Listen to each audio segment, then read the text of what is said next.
As Iran faces criticism from the International Atomic Energy Agency over Tehran's lack of cooperation with the nuclear watchdog, a new report by Iran's ISNA news agency says the country has begun producing uranium enriched to 60% at its Fordo plant.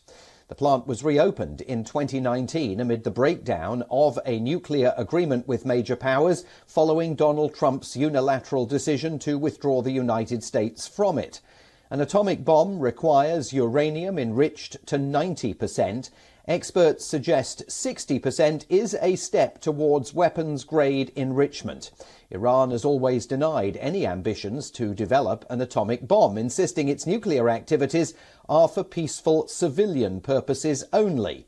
Under the JCPOA, the Iran nuclear deal, Tehran agreed to mothball the Fordo plant and limit its enrichment of uranium to 3.67%, which is sufficient for most civilian uses. In return, the major powers agreed to relax sanctions they had imposed over Iran's nuclear ambitions. But the deal began falling apart in 2018 when then President Trump pulled out and reimposed crippling economic sanctions on Iran. The following year, Tehran also began stepping away from its commitments under the agreement. It reopened the Fordo plant and started enriching uranium to higher levels. President Biden, of course, wants to revive the agreement and return Washington to compliance with it. The heavily protected Fordo plant, around 180 kilometers south of Tehran, is built deep underground in a bid to shield it from any possible airstrike or missile strikes. The implementation of the 2015 deal was overseen by the International Atomic Energy Agency, but the UN watchdog's relations with Iran have declined sharply in recent months. For more on all of this, I'm joined today by Matthew Wald. He's an energy expert and former policy analyst and communications advisor at the Nuclear Energy Institute, and he is right here in Washington, D.C. Mr. Wald, thanks very much indeed for joining us today. First of all, what do you make of this claim by that Iranian news agency that they've achieved 60% uranium enrichment? A credible report? Oh, well, yes, and thank you for having me. It's a claim. It may be true. It depends in part on how much uranium they've got enriched to 60%. Let me explain. In nature, the kind of uranium you want in a bomb, uranium-235, is 1 part in about 140. If they get to 60%, it means it's 6 parts in 10 uranium-235, and they have to get it a little bit higher, but they need a substantial quantity, which they don't now have. The Hiroshima bomb in World War II, which was a uranium bomb, was about 62 kilos. They don't have that much, although if they keep enriching, they could get there. But the thing to remember about Iran is that the regime is in very deep trouble right now.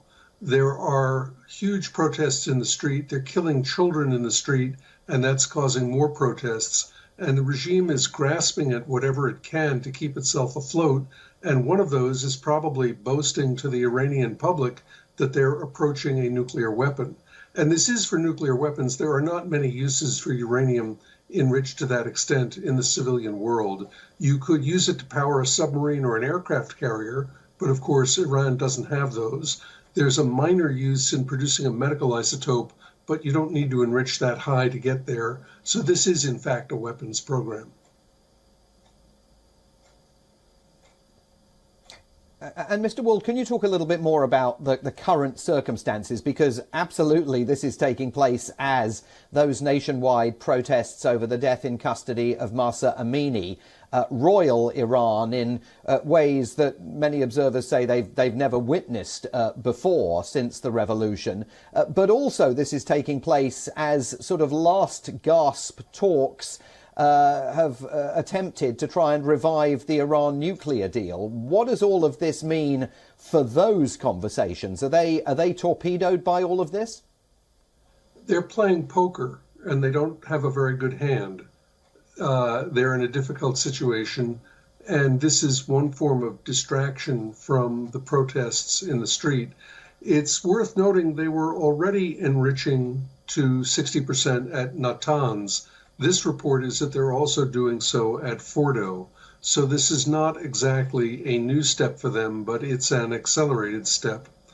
If they reach the point of reaching bomb-grade uranium, they'd then have to convert this material to metal form and then form a bomb. The odd thing about a uranium bomb is the only one ever used in combat by the United States and Japan in 1945 was so simple it did not require advanced testing.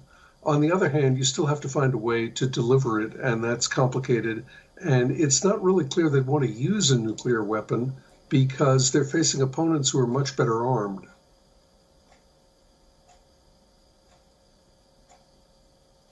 Matthew Wald with fascinating analysis. Thank you very much indeed for that. He's joined us from the Nuclear Energy Institute here in Washington, D.C. I hope we'll see you again. Thanks so much. I am no longer. Yes, thank you.